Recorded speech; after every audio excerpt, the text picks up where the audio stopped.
Welcome back my new blog. तो आज के इस ब्लॉग में हम आपको बाबा जी के दर्शन करवाएंगे। तो आपको हम पवित्र गुफा के दर्शन करवा दें। जय बाबा बर्फानी।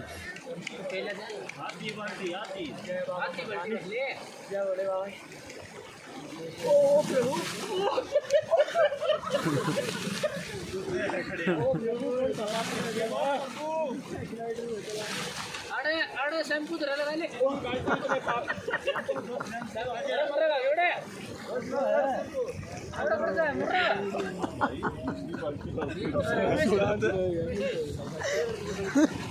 क्या हुआ बाबा? ओ बोले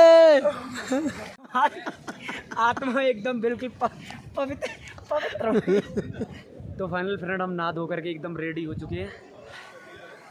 पानी बहुत ज़्यादा ठंडा था बट यहाँ पर इतनी सर्दी नहीं है। रात में अगर हो सकती है इसका मुझे पता नहीं, पर बट अभी सर्दी नहीं है। पर पानी इतना ठंडा था, फर्स्ट टाइम इतने ठंडे पानी में पहली बार नहाया हूँ। हमारे जिस टाइम पर ये बाढ़ आई थी 8 तारीख को, उसमें ये देख रहे टीन, ये और आगे भी टीन है, बहुत सारी दब चुकी थी। और ये यहाँ का कुछ नज़ारा था, बिल्कुल टेंट नीचे में थे, इस वजह से ये दब गए थे। या तो आप जब भी कभी जाएँ कहीं टूर पे तो हमेशा उच्च स्थल ही देखें रुकने के लिए।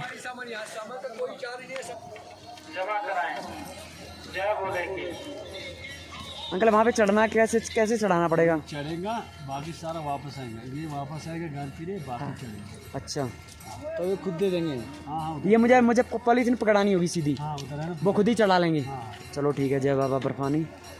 आपको पूरे रास्ते में बाबा की प्रसाद के लिए आपको दुकानें मिल जाएंगी, तो आप बाबा के लिए प्रसाद भी ले सकते हैं। ओके, प्रसाद लेकर के बाबा के दर्शन करने के लिए हम जा रहे हैं। जय बाबा बर्फानी। अमर कथा कुछ ऐसी है, आपने शिव जी के गले में मुंड देखे होंगे। वो मुंड किस लिए है? तो यह बात माता पार्वती एक दिन शिव जी से पूछने लगी कि प्रभु ये आपके गले में किसके मुंड हैं? उन्होंने कहा भैया ये मुंड आपके हैं। जब आपका जन्म होता था और आप मरकर अगले जन्म में आती थी तो आपका मुंड में काटकर अपने गले में लटका लेता था। तो माता पार्वती बोली प्रभु जब मैं मर जाती थी तो आप जीवित क्यों रहते थे? तो प्रभु बोले कि यह कथा बहुत ही विचित्र है, अगर आपको सुननी है तो आपको बहुत ही धैर्य रखना पड़ेगा। माता ने कहा ठीक है। प्रभु बोले हमें ऐसी जगह जाना पड़ेगा जहाँ पर कोई ना हो। तो वो सबसे पहले पहुँचे पहलगाम में। वहाँ पर पहलगाम पर एक नूनू वाड़ी एक जगह है जहाँ पर उन्होंने अपने नंदी महाराज को छोड़ा। उसके बाद कुछ आगे चलने के बाद वो पहुँचे चंदनवाड़ी। चंदनवाड़ी पर उन्होंने अपने चांद को छोड़ा, तो उस जगह का नाम हो गया चंदनवाड़ी। और उसके बाद फिर वो गए आगे, पहुँचे पिस्सू टॉप। पिस्सू टॉप में देवताओं और असुरों में भयंकर युद्ध हुआ और देवताओं ने उन्हें वहीं पर मार गिराया। असुरों का बना है पिस्सू टॉप। और उसके बाद फिर वो गए थोड़ा आगे, वहाँ पर उन्होंने अपने गले से निकाले शेषनाग, उन्होंने वहाँ पर शेषनाग छोड़ दिए, तो उस जगह का नाम हो गया शेषनाग। और कुछ समय आगे चलने के बाद फिर वहाँ पर छोड़ा गणेश जी को, फिर उस जगह का नाम हो गया गणेश टॉप। और गणेश टॉप छोड़ने के बाद फिर वहाँ आगे कुछ चलने के बाद पंचतरणी पहुँची।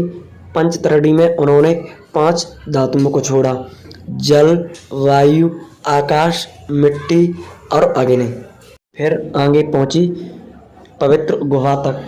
तो वहाँ पर गुफा में जैसे ही अंदर पहुँचे तो वहाँ पर भी प्रभु कोई एक छोटा सा पॉइंट नहीं छोड़ना चाहते थे। इस वजह से वहाँ पर उन्होंने बहुत तेज़ी से डमरू अपना बजाया।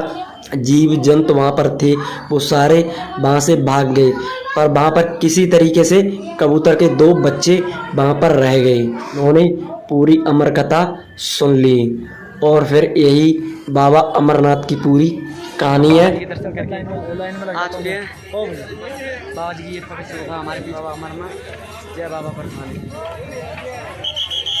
कृपा बनाए रखना भोले भंडारी। हाँ, अगर आप फ़ोन जमा करोगे तो ये फ़ोन का 10 रुपये लेता है, तो आप जितने फ़ोन होंगे उतने आपको देने पड़ेंगे। और जो चप्पल का है या जो जूता चप्पल जमा करते हैं तो निःशुल्क सेवा वहाँ पर उपलब्ध है। ये बाबा जी से फेरे करेंगे। मनोकामना कि आपको आपके साथ फिर से एक बार हम बर्फानी के बाबा के दर्शन करने के लिए हम जरूर आएंगे। जय बाबा बर्फानी। ये यहाँ की जानकारी थी सारी, मैंने लोकेशन आपको हमने दे दी है पवित्र गुफा की। तो फ्रेंड आप तो अपने भाई का चैनल लाइक और शेयर कमेंट कर दो और चैनल को सब्सक्राइब कर लो। जय बाबा बर्फानी। बहुत मेहनत करनी पड़ी और दोबारा दर्शन करके आए। एक बार में मेरा मन नहीं माना, मैं दोबारा दर्शन करने के लिए गया था। तो आपका अगर मन नहीं भरता दोबारा भी जा सकते हैं। जय बाबा बर्फानी। जय बाबा। फ्रेंड मिलते हैं नेक्स्ट ब्लॉग में। जय बाबा बर्फानी। जय बाबा बर्फानी। जय बाबा अमरनाथ।